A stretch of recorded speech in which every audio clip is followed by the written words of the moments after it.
Will Jennifer finally leave Arthur on Howard's Way tonight at 9 p.m?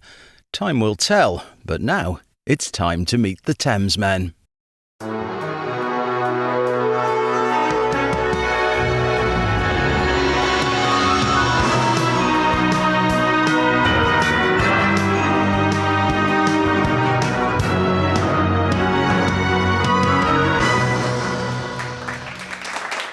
Hello! Don't be too enthusiastic. It's Cohen week. Oh, just like hello.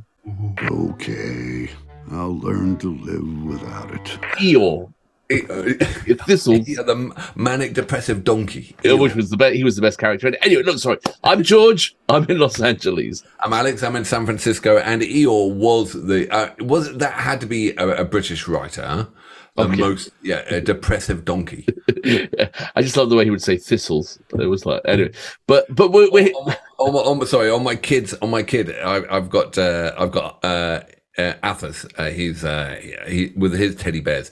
I've got the modern day teddy bears. I've got Steve, medicated Steve. He's a sloth who's on all the drugs and he just shakes all the time. And I got high anxiety shark who's scared of the deep. They're his teddy bears, high anxiety and medicated. Oh God Almighty! I'm getting to lose it. All right. So I think just go back to Cohen. Alex has passion for Leonard Cohen. I know nothing, so it's fascinating. We're covering this week the sort of story of Leonard Cohen, and we've established that he's a poet, and he had a muse, Marianne, and that was where we started. So we did, and this week has been curated by Brian Roy. So thanks, Brian. Thank you very much for doing this.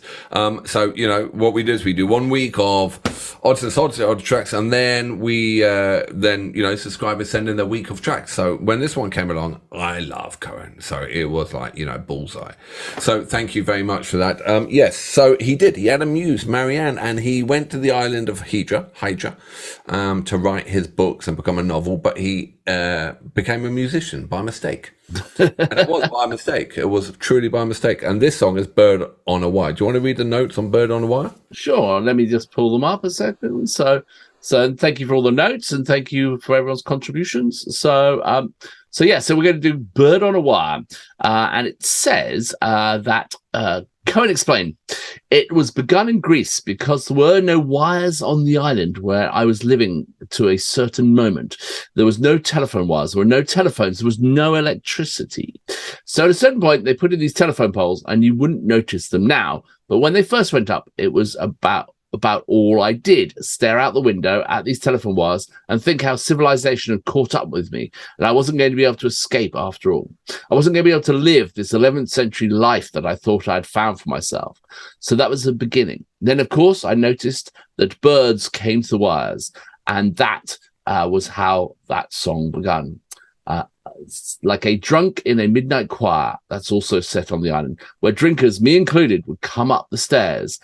There was a great tolerance amongst the people of that because it could be in the middle of the night. You'd see three guys with their arms around each other stumbling up the stairs and singing these impeccable thirds. So that image came from the island, like a drunk in a midnight choir. One time when Marianne, this is Leonard saying again, one time when Marianne and I were in his studio, we were looking out the window at that wire, and Marianne told me that when they first lived on Hydra, there was no electricity on the island and everyone used kerosene lamps or candles. When they strung a wire across his studio window, Leonard said to Marianne, "We have to leave now. We have to find another island to live on." She said he hated encroaching modernity. But as they were speaking, a bird came and perched on the wire. Marianne told me, she said to him, "If a bird can get used to the wire, Leonard, you can get used to the wire." So that was, I don't know who quoted that, was someone else, but anyway. That was him. That was it was a conversation about Marianne and him having, but I mean, like, tormented writers living with no, wanting to be in the 11th century. I reckon it must have been bliss back then. Oh yeah. Greek islands are pretty magic even now, but to be there with no electricity, no telephones, that would just be kind of... the Durrells. You read that? Yeah. Well, the elder brother was a novelist and he went to Hydra as well. Okay. So he went there to hang out, try and write his book as well. But they just all went drinking and singing and carousing, were were they? That was it. Yeah, basically they could leave dreary London where they couldn't afford a rent. They could go and live on $14, $20 a month, have a house, all right, be in an artist community, smoke cigarettes, drink cheap red wine, and make cheap novels. and inspire each other. I tell you, I'll go be a writer if I could do that. I'd write. What sort of books would you write? Bad ones. Instruction manuals. Yeah, right, exactly. Something very geeky about trains, probably. You know. So. Excellent, let's do it. All right. Yeah, sure as hell wouldn't be poetry. But I would give it a try, but you know, I'd probably get stuck on my first one, orange. Okay, you ready? I am coming. 3, 2, 1, boom. Like a bird on the wire, like a drunk in a midnight choir, I have tried in my way to be free. Like the worm on a hook, like a knight from some old-fashioned book, I have saved all my ribbons for thee.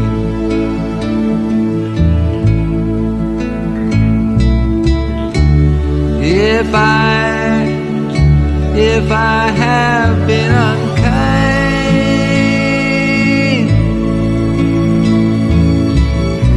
I hope that you can just let it go by.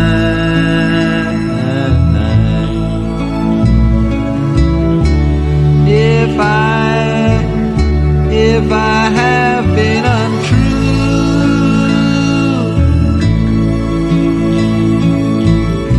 I hope you know it was never to you. Oh, like a baby stillborn, like a beast with his horn, I have torn everyone who reached out for me. But I swear by this song and by all that I have done wrong, I will make it all up to thee.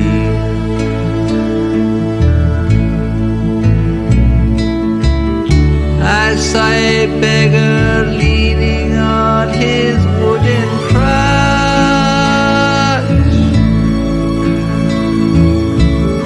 He said to me, you must not ask for so much. And a pretty woman leaning in her darkened door,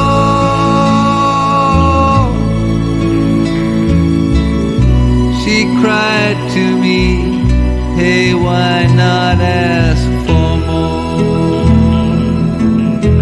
Oh, like a bird on the wire, like a drunk in a midnight choir, I have tried in my way to be free.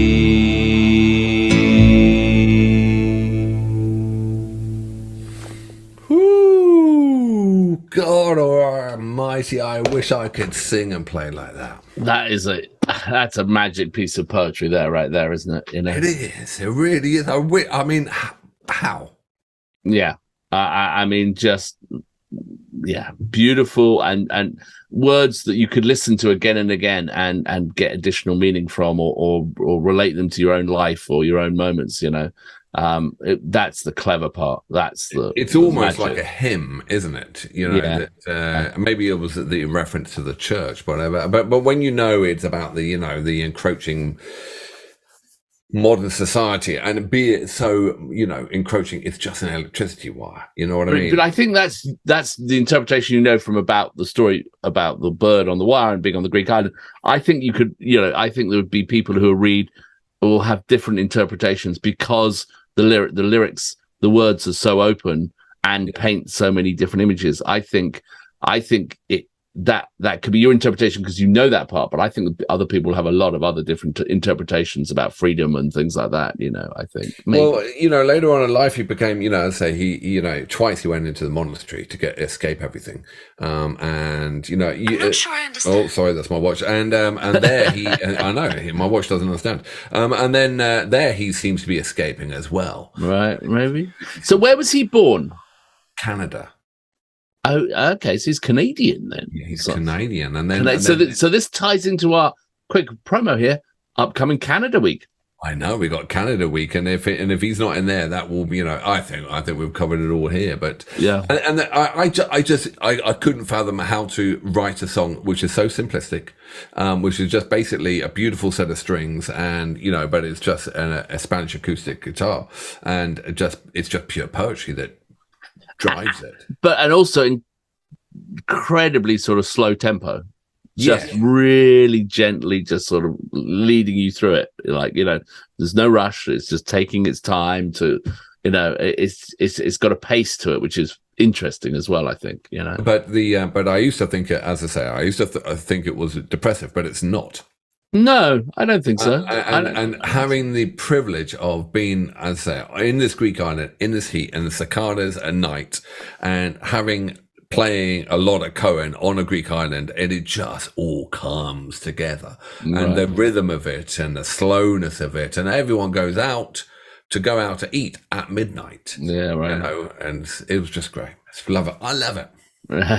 I think I think like I said, I really have not known any. This is my first real outing with Leonard Cohen, and I think because in my less open-minded years, I heard slow songs and thought they were depressing, and didn't take the time to listen or understand. And I mean, at least one thing about getting older, maybe losing all your hair and your teeth, but at least you get to understand some amazing pieces of art as well. You having a go at me? No, but he's like Lou Reed, and the music's just a tapestry to hang your words on. Yeah, and it just the more you sort of pay attention, the better it gets. Makes me want to do other musicians like Carole King or whatever. We were talking about that earlier. I mean, I would never touch any of that stuff, but now I think I'm old enough to actually listen to the words. Yeah, I mean, I've mentioned it to you before that my one for sort of this genre in some ways has always been Cat Stevens, which is a bit more poppy, I suppose, popular in some regards, or sort of accessible. But for me, that's my emotional touchstone, I think. So. No, I totally agree. Better songwriter, Cat Stevens. Not such a good lyricist, but better songwriter. More melodies into it, and things like that. So, yeah. All right. Oh, Cat Stevens Week. That would be a good one. Oh, Cat Stevens Week. I'd love that. I'll listen to that. All right. Day 3 coming up. Thank you very much for listening to that. They're probably going to get slower and slower. And by the time it's day 5, we'll just be like frozen. Boom. But all right. Please like, subscribe, join us on the journey, add your comments, and Thank you. George said, and there's going to be no one here, but George said Cohen Week will not get many likes because there's not many people will be into this. And I've said, maybe not. I think there will be more than you think. And he goes, do you want to bet? And I said, no. So if you could that would help Alex. That would help me have a moral victory. Yeah. But I think it's great that we can explore something I certainly don't know. And I think it's brilliant. So yeah. Onwards and upwards. Take care. See you on the flip side.